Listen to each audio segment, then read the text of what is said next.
All right, welcome. We're going to do, well, I guess on this YouTube channel, my first official bourbon tasting. I've been consuming a lot of these videos about fermenting and distillation, and I've, in the past few days or so, got kind of into watching these guys pour some bourbon and sip on it and tell you the nose, the taste, and all these sorts of things. Now, I used to laugh at folks that collected bourbon bottles with bourbon in them. As you can see, I've got a fair number of empty bourbon bottles, and actually now I'm starting to get quite a collection of bourbon with bourbon still in it. So maybe I'm entering into the world of bourbon snobbery. At one point in time, here in the future, I'll tell you the story of how I kind of really got into bourbon. But some of these videos that I've been watching, these guys sipping on bourbon, kind of inspired me to try some different things that I haven't tried before. And we have three things that until last night, I haven't tried before. I sipped on each of these last night, get a little bit of an idea what I was getting myself into. I intended to make it a blind tasting for the video, but let's just say my video ran a little bit long. But let's get into it. So first one we're going to dive into, this is Russell's Reserve Private Barrel Selection Single Barrel Kentucky Straight Bourbon Whiskey. So that's a mouthful, but there's a lot of things that's important here. Kentucky Straight Bourbon Whiskey tells me that it's bourbon, of course, but it's been aged for a minimum of 2 years. The fact that it says Kentucky means that that's happened in Kentucky. Single barrel says that this bottle has come from the single barrel, and the label tells me a fair amount about this as well. It's distilled in December of 2013, aged 8 years, bottled in November of 22, and it's got information about the barrel number, the warehouse and floor number, and all that sort of thing. And this is what they call an allocated bottle, which means this was reserved for Big Red Liquors, which is where I got that. So I went to found this really cool website called breakingbourbon.com because I want to learn a little bit more about the mash bill on this one. This has got 75% corn, 13% rye, and 12% malted barley. Now, I've never had Russell's, but I was interested to learn. The distiller on this is Wild Turkey, so who knew? But let's give it a taste. So, you know, a lot of the folks that do these tastings are going to give you all sorts of craziness when they're smelling and tasting about, oh, it tastes like earth and moss and leather and apricot, whatever. I'm just going to give you my impression. For what it's worth, my probably go-to preferred bourbon taste is like a Buffalo Trace. It's about a $30 bottle, give or take. But I find this to be kind of my standard go-to, good sipping every day kind of drink. And I guess to give you another perspective, Larceny is one, actually it's more of a fan of my wife's. This is more of a wheated bourbon, so it's going to be a little bit softer, at least in my experience, on the palate. The fact that this Russell has 13% rye tells me it's probably got a little bit of heat, but I like a rye whiskey too, so let's give it a taste. On the nose, I mean, you get an ethanol smell, a little bit of a buttery smell, I guess. I guess I'm falling into that bourbon snobbery lingo here, but let's give it a taste.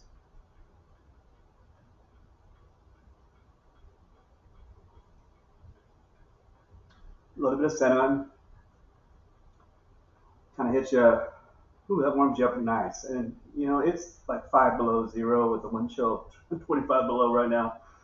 So I don't mind getting warmed up a little bit. But very consistent flavor from front to back. Again, it's got a little bit of heat. This is 110 proof, 55% alcohol. It's a single barrel. So from everything that I've heard and read and watched, the single barrels are probably going to be a little bit stronger. Usually with bourbon, they take all the barrels and blend them together, and they might proof them down and whatnot. So you're getting that cask strength or that single barrel strength. But it's a good stud drink. I mean, it's got a good finish. Again, I'm drinking everything neat today in my Glencairn glasses. Yeah, that's something I would get again. Just to give you some perspective, I did spend a little bit of money on this one. So this was $90. Is it worth $90? I don't know. I mean, most of the things that I buy are probably in the $30 to $60 price range, give or take.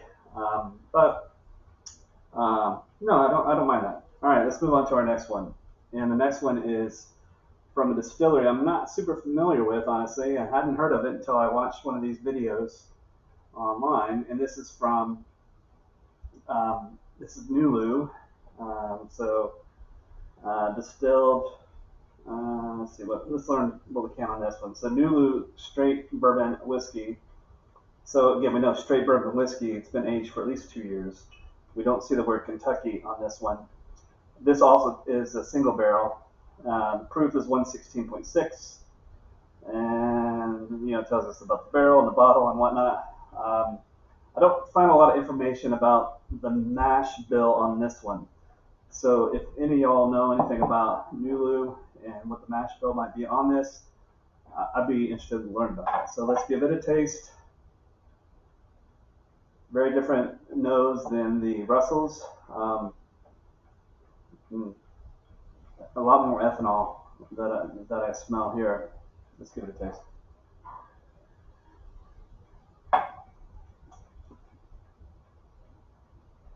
Yeah, very different flavor profile. It's a lot more soft as you first sip on it, but then in the back end, it really finishes with a lot more heat.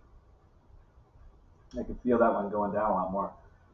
I guess this has been aged for 4 years or so, give or take. Again, I find a lot of this information from breakingbourbon.com. It's okay. It's not my favorite. I was curious about it. I don't know that much about this distiller. I don't know how long they've been around.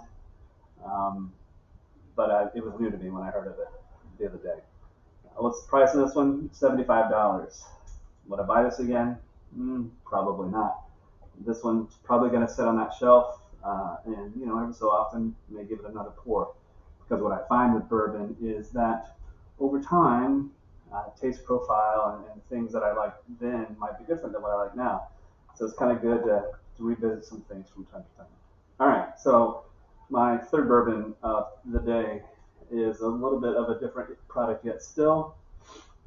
This is let's just read it. Bardstown Bourbon Company Fusion Series, and this is Fusion Series number 7. And so this is a blend.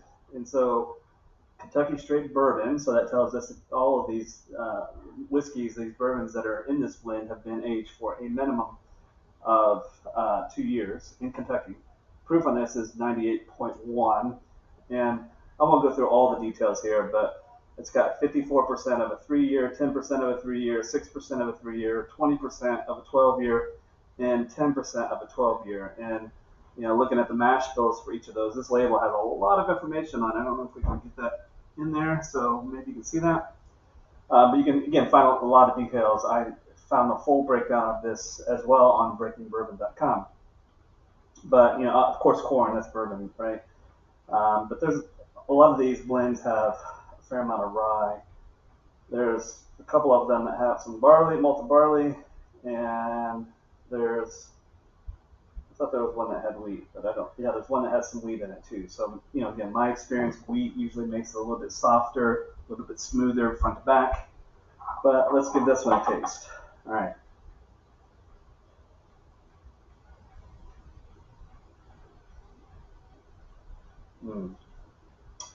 On the taste, cinnamon on the front for me, but then just like a spicy butter or butterscotch on the back end.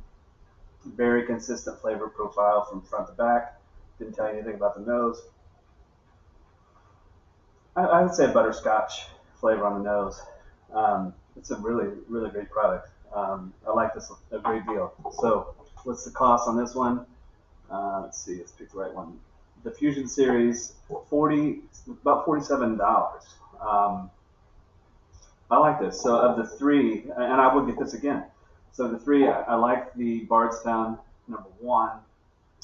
I like the Russells number 2, and the Nulu is a distant third. So tell me what you think.